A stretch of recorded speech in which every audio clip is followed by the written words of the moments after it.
ministre. Je donne la parole aux porte-parole des groupes et pour commencer à Madame Françoise Descancrenier pour le groupe socialiste, écologiste et républicain.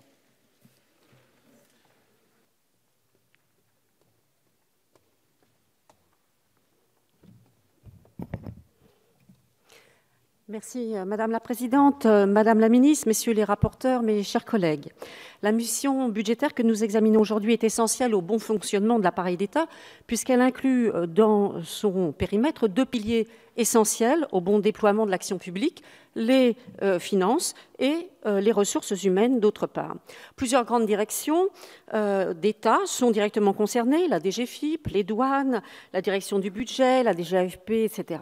Après l'examen en commission élargie qui nous a permis de constater l'ampleur des réformes menées ou engagées ces dernières années, le temps est à la stabilisation, comme le montre l'évolution des crédits, et au déploiement des mesures d'application des décisions d'ores et déjà prises. Aussi, au-delà des aspects budgétaires à proprement parler, l'examen de cette mission est l'occasion pour le Parlement de se livrer à l'un de ses rôles constitutionnels, celui de l'évaluation et du contrôle. Au nom du groupe socialiste, écologiste et républicain, je tiens à remercier Madame la Ministre et Monsieur le Ministre Eckert, qui étaient là en commission élargie, pour les réponses qu'ils ont fournies dans le cadre de leur audition vendredi dernier, ainsi que pour les informations complémentaires qu'ils ont bien voulu nous faire parvenir par la suite pour répondre à nos questions. Nous étions peu nombreux en commission et je constate que nous sommes toujours peu nombreux pour discuter de cette mission budgétaire pourtant importante pour assurer que nos politiques publiques se déploient dans de bonnes conditions, c'est-à-dire en ayant les moyens budgétaires et humains suffisants. Et de ce point de vue, cette mission budgétaire est à la hauteur.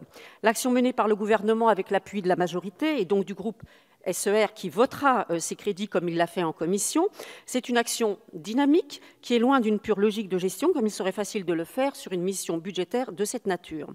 Cela se vérifie aussi bien du côté des finances publiques, avec des réformes comme la dématérialisation des relations avec les usagers, le chantier de la simplification ou encore le projet stratégique Douane 2018, que du côté de la fonction publique, avec la mise en œuvre, Madame la Ministre, du protocole PPCR, le déploiement du nouveau régime indemnitaire, l'application de la loi du 20 avril 2016, avant celle dite égalité-citoyenneté, ou encore le grand chantier stratégique de la nouvelle RH de l'État.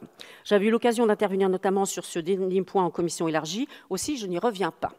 Je remercie Madame la Ministre pour ses réponses tout en lui demandant à nouveau si elle compte soumettre le futur décret relatif au rôle de la DGAFP en tant que DRH au Conseil commun de la fonction publique parce que je n'avais pas eu une réponse précise. Et il y a toute une section entière du projet de décret qui a trait à des missions de pilotage et de coordination des politiques communes à l'ensemble de la fonction publique. Sinon, la modernisation des fonctions support de l'État que je viens brièvement d'évoquer s'inscrit dans un cadre en pleine évolution du côté des autres acteurs publics que sont les collectivités territoriales d'un côté et les établissements publics de santé d'autre part. Ces évolutions sont d'abord organisationnelles avec la réforme territoriale pour les collectivités, particulièrement la mise en place des grandes intercommunalités et le déploiement de la loi dite santé du 26 janvier 2016 qui prévoit notamment la mise en place de groupements hospitaliers de territoire.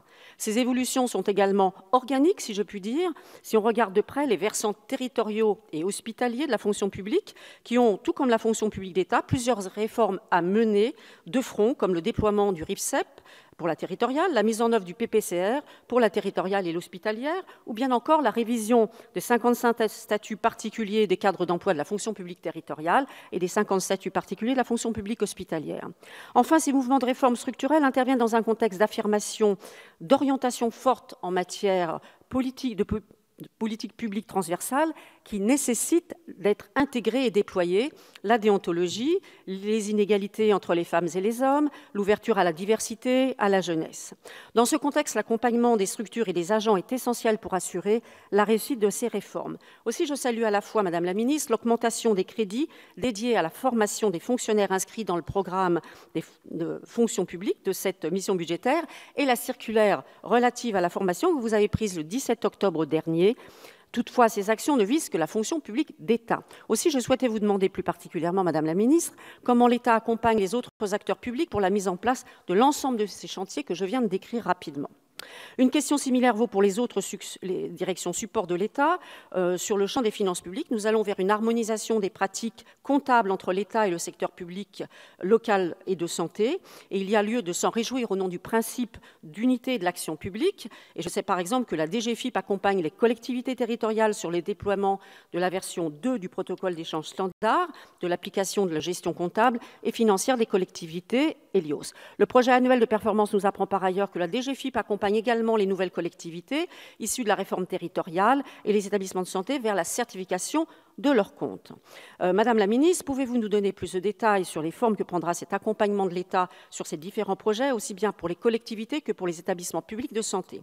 Dans le contexte budgétaire et organisationnel actuel, il est important, je pense, que l'État puisse accompagner de son expertise et de son ingénierie les autres acteurs qui participent à l'action publique. Je conclus, Madame la Présidente. Je souhaite terminer mon propos en renouvelant à nouveau la confiance de l'Assemblée nationale envers les agents publics qui œuvrent au quotidien pour faire en sorte que nos politiques publiques facilitent le quotidien de nos concitoyens. Les crédits de cette mission budgétaire y répondent pleinement et notre groupe les votera. Merci, Madame la